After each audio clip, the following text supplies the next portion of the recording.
Hi అందరికీ. ఈరోజు మనం ఒక చిన్న స్టోరీ చెప్పుకుందామా. చిన్నప్పుడు అమ్మ నన్ను ఒక్కసారి పిలిచినా నేను వెంటనే పరిగెత్తుకుంటూ వెళ్ళేదాన్ని. అమ్మ అంటే అంత ప్రేమ, అంత దగ్గర. కాలం మారింది, పనులు పెరిగాయి. ఇప్పుడు అమ్మ నన్ను పిలిస్తే అమ్మ బిజీ, తరువాత మాట్లాడదాం అని చెప్పటం అలవాటైపోయింది. కానీ అమ్మ మాత్రం ఒక్కసారి కూడా కోపం పట్టుకోదు. నేను సమయం ఇవ్వకపోయినా ఆమె నిశ్శబ్దంగా వేచి ఉంటుంది.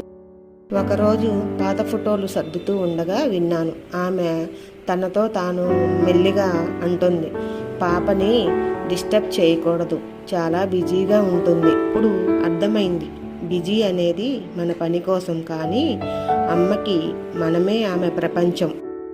ఇవాళ ఈ కథ వింటున్న ప్రతి ఒక్కరూ అమ్మా నాన్నలకు కొంచెం సమయం ఇవ్వండి.